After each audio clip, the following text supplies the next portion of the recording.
झोपण्यापूर्वी करा या एक मंत्राचा जप। मार्च महिन्यात महाशिवरात्री आलेली आहे। या महाशिवरात्रीस भगवान शिवशंभूंची विधिवत पूजा केली जाते। आपल्या जीवनातील दुःख, समस्या, संकटे दूर करण्याची महादेवांना प्रार्थना केली जाते। आपल्या घरात गरिबी आहे किंवा 18विश्व दारिद्र्य आहे, तर ही गरिबी कायमची घालवण्यासाठी या महाशिवरात्रीच्या दिवशी अगदी संपूर्ण दिवसभरात कधी किंवा रात्री सुद्धा आपण हे छोटासा उपाय करू शकता। यामध्ये एक असा मंत्र की जो केवळ महादेवांना प्रसन्न करतो असं नव्हे तर माता लक्ष्मीची सुद्धा खूप कृपा बरसवतो। त्यामुळे या दोन्ही देवतांना प्रसन्न करणारा हा मंत्र महाशिवरात्रीच्या दिवशी आपण नक्की जप करा। हा मंत्र जप कसा करावा आणि त्याची विधी नक्की कशी आहे याची माहिती धर्मशास्त्रात दिलेली आहे। तर हा उपाय करण्यासाठी आपल्याला गोमातेचं काहीच थोडसं दूध आवश्यक असेल।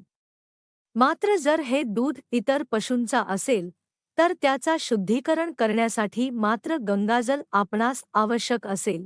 तर अशा प्रकारे हे दूध घेऊन हा उपाय करण्यासाठी आपण जवळपासच्या शिवालयाच्या जावे। तसेच ज्यांना शक्य नाही ते आपल्या घरात सुद्धा हा उपाय करू शकता।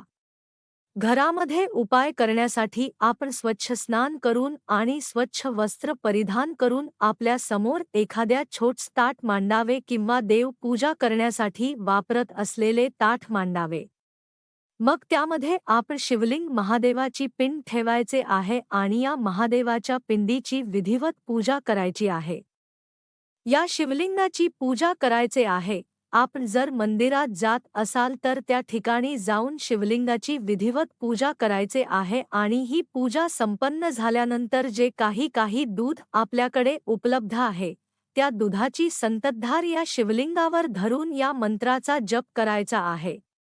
लक्षात घ्या की अशी संततधार आपण करणार आहोत आणि या मंत्राचा सातत्याने जप करणार आहोत।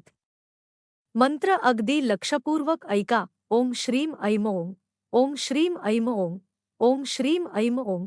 तर अशा प्रकारे आपण या मंत्राचा सातत्याने जप करायचा आहे। जोपर्यंत ही दुधाची संततधार चालू असेल तोपर्यंत मंत्रजप थांबू नका। हा महादेवांना आणि माता लक्ष्मी ही प्रसन्न करण्यासाठी मदत करतो। मग अशा प्रकारे हे दूध महादेवांच्या शिवलिंगावर अर्पण केल्यानंतर आपण आपली मनोकामना आहे, आपल्या घरात जो पैसा येत नाही, गरिबी, दरिद्रता आहे ती दूर करण्याची आणि माता लक्ष्मी कृपा प्राप्त होण्याची प्रार्थना महादेवाच्या चरणी करायचे आहे। तर अत्यंत प्रभावी असणारा हा उपाय आपण अवश्य करा आणि आपण केलेल्या उपायांची चर्चा कुठेच करू नका। कारण हे सर्व उपाय किंवा टोटके गुप्त ठेवायच्या गोष्टी असतात।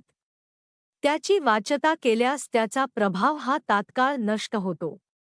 आपल्या सर्वांवर या महाशिवरात्रीच्या निमित्ताने भगवान भोलेनाथांची आणि माता लक्ष्मींची असीम कृपा बरसो ही प्रार्थना।